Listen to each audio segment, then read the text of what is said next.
আমি ডাক্তার জাফর হক উত্তর যাত্রাবাড়ি 4 নম্বর গেট ঢাকা থেকে বলছি। ওইদিকে ধরো, বাচ্চা দিকে ধরো। আজকে মিস্টার আলিফের এর আগে একটা ভিডিও দেওয়া হয়েছিল, সেই আলিফের ফলো আপ, যা পেশাব দিয়ে রক্ত যাচ্ছিল এবং পেশাব দিয়ে রক্ত যাওয়ার কারণে যাকে ব্লাড দিতে হচ্ছিল, সেই আলিফ আমার কাছে 4/12/2022 সালে আসে এবং দীর্ঘদিন চিকিৎসা করার পরে সে সুস্থ হয়ে যায় এবং সর্বশেষ 8/12/2023 এই তারিখে ওষুধ দেওয়া হয়েছিল। অদ্যাবধি এই ওষুধ নেওয়ার পর থেকে বাচ্চা সুস্থ আছে, ভালো আছে। এখন ওনারা দীর্ঘদিন পরে আসছেন। তার বাবা, উনি মিস্টার কি নাম, ফরিদ আহমেদ, বাংলাদেশ পুলিশে উনি কর্মরত। তো তার পোস্টিং বোধহয় নেত্রকোনায় পোস্টিং, উনি আজকে আসছেন। তো এখন তার সাক্ষাৎকার নিব যে আগে যে বাচ্চা যে সমস্যা ছিল, দীর্ঘ 18/12/23 ওষুধ দেওয়া হলো, আজকে হলো কত, 27/4, প্রায় 4 মাস তাকে ওষুধ দেওয়া হয়নি। তো সেই ওষুধ খেয়ে এসে কেমন ছিল মিস্টার আলিফ? হ্যাঁ, আপনি বলেন আপনার ছেলে সম্বন্ধে। আগে প্রথমে পরিচয় দেন আপনার। আগে আসসালামু আলাইকুম, ফরিদ আহমেদ, বাংলাদেশ পুলিশ, নেত্রকোনা জেলা, কালিয়াজুরি থানা।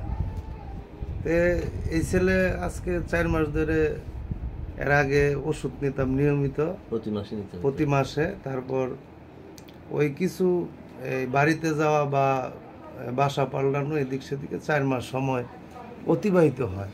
তাই আমরা ওষুধ নেই। বাচ্চা সম্পূর্ণ ভালো ছিল, এখনও ভালোই আছে। তবে ওই মাঝে মধ্যে মানে প্রচণ্ড গরম, তো একটু প্রস্রাবের একটু হালকা হয়, কিন্তু কোনো রক্তের কণা যায় এরকম কিছু না। তবে আল্লাহর রহমতে পুরোপুরি সুস্থই আছে। তা আজকে আসলাম দীর্ঘ 4 মাস পর। ওই সময় যে সিরিয়াস পর্যায়টা কি অবস্থায় ছিল, কি অবস্থায় আমার কাছে আসা হয়েছে, অনেকে যারা আগের ভিডিওটা দেখেনি তারা এই করতে পারে যে কি কত সিরিয়াস ছিল, কি পর্যায়ে আমার কাছে নিয়ে আসা হয়েছিল। বাংলাদেশের চিকিৎসা কোনোটা বাদ ছিল না। হ্যাঁ, সেটা তখন সর্বশেষ যেটা, যে হলি ফ্যামিলি থেকে আমরা এই 150 মিলি মানে ব্লাড দেওয়ার পরে বাচ্চাটার রক্ত আসলো যে 9.4।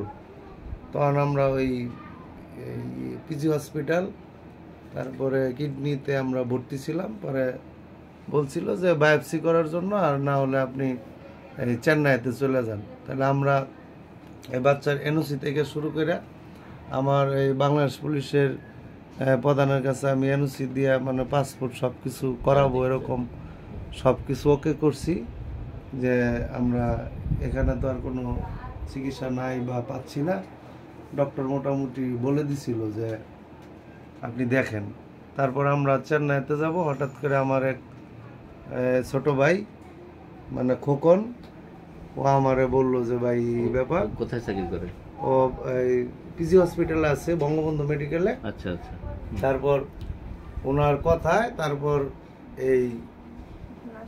ওনার কাছে আমি দ্বারস্থ হই। তারপর উনি স্টেটমেন্ট করেন। প্রথম স্টেটমেন্টেই 10-15 দিনের ভিতরেই আল্লাহ রহমত কিছু একটা চেঞ্জের পরিবর্তন পাই। তারপর আমরা চিকিৎসা স্থায়ীভাবে ওনার দ্বারস্থতা হই। তারপর ইনশাআল্লাহ ভারতের যাওয়া লাগলো না, চেন্নাইও যাওয়া লাগলো না, এখানেই চিকিৎসা নিচ্ছি। বর্তমানে ভালো আছি। আর এমন অবস্থা হয়েছিল, এই ছেলেটার যে চেহারা যখন প্রথম আনছিলাম, একবারে এগুলা মনে করেন 22 যাইতো, এই যে দেখা যাইতো কবুতরের খাসির মতো। আর শরীরে বিভিন্ন ক্ষত হইতো। এখন তো মোটামুটি আপনারা দেখতেই পাচ্ছেন যে প্রচন্ড গরম, এই গরমের ভিতরে তারপর এই যে 4 মাস পর আবার আসলাম। তো সবই ভালো আছে, তবুও আমরা একটা এই ফাইল ওষুধটা ধরে রাখবো আর কি। কিন্তু বাচ্চা আলহামদুলিল্লাহ সুস্থ আছে। আগে তো প্রায় জ্বরও হইতো। জ্বর হইতো, তারপরে ওই রক্ত রক্ত মানে প্রস্রাবের সাথে রক্তই যাইতো আর ব্লাড দিতে হইতো। ব্লাড দিতে হইতো। তা এই দাবি চাইরেই দিছিলাম, আল্লাহ পাক ওনার কাছে আমাকে আনার সুযোগ দিছে। সেই সুযোগে আজকে এই যে বাচ্চা আমার কোলে আছে, সুস্থ আছে। আপনারাও এরকম যে গোপনীয়তা বা এই পারবে না চিকিৎসা করতে, আপনারা আসবেন, আয়সা ওনার সম্মুখে হাজির হইবেন। আল্লাহর রহমত আপনারা সুস্থ চিকিৎসা পাইবেন। এই জায়গা কোনো নাই, এই ডিমান্ড নাই, কোনো চাহিদাও নাই। রোগ চিকিৎসা করে, তারপর আপনি যেভাবে আপনার মন খুশি করার আপনি করবেন।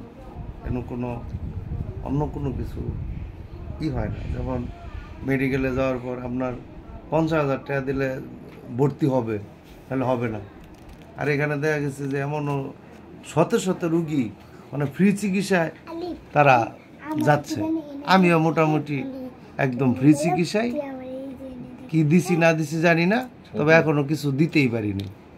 চিকিৎসা শেষ করলে বা চিকিৎসার কাছে আসলে বুঝতে পারবেন যে এখানের তার সান্নিধ্যতার কি, আপনি না পাইলে বুঝবেন না। তা দেশবাসীর কাছে আমার একটা অনুরোধ রইল, আপনারা আসবেন, দেখেন এই ধরনের রোগে যারা আছে তাদেরকে বলবেন, সন্ধান দিবেন। তারা আসলে হয়তো তার চিকিৎসায় মনে করেন যে অনেক মানুষ উপকৃত হবে। আর কিছু? ঠিক আছে, ধন্যবাদ মিস্টার ফরিদ, সম্মানিত সদস্য বাংলাদেশ পুলিশ, যিনি তার ছেলেকে নিয়ে অনেক চিন্তায় ছিলেন। ওনার ছেলের পেশাব দিয়ে রক্ত যাইত এবং প্রায় তার জ্বর হতো, যার স্বাস্থ্য একদম শুকিয়ে গিয়েছিল এবং বাংলাদেশে ডাক্তার আশায় ছেড়ে দিয়েছিলেন। তাকে পরামর্শ দেওয়া হয়েছিল চেন্নাই অথবা ভেলোরে যাওয়ার জন্য। তো আল্লাহর অশেষ রহমতে এই ওষুধের ওসিলায় তাকে চেন্নাই বা ভেলোর যেতে হয়নি। সেই বাচ্চা এখন সুস্থ আছে, ভালো আছে। আপনারা দেখলেন যে প্রায় 4 মাস আগে তাকে ওষুধ দেওয়া হয়েছিল। যে ওষুধ দেওয়া ছিল হয়তো 1 মাস গিয়েছিল, 3 মাস তার ওষুধ ছিল না। 3 মাস ওষুধ না খেয়েও এই বাচ্চা ভালো আছে, সুস্থ আছে। তো আমি তার এই সফলতার জন্য আল্লাহর কাছে কোটি কোটি শুকরিয়া আদায় করি যে আল্লাহ এই ওষুধের ওসিলা তাকে ভালো করেছে। আরও অন্যান্য যারা বিভিন্ন জটিল সমস্যায় যারা ভুগছেন, আপনারা যদি ভালো কোনো হোমিও ডাক্তার শরণাপন্ন হন, আশা করি আপনারা মুক্ত হবেন। তো আমি আমার এই বক্তব্য না বাড়িয়ে, অনেক রুগী বসে আছে, আমি এখানেই আমার বক্তব্য শেষ করছি। আসসালামু আলাইকুম ওয়া রাহমাতুল্লাহি ওয়া বারাকাতুহু।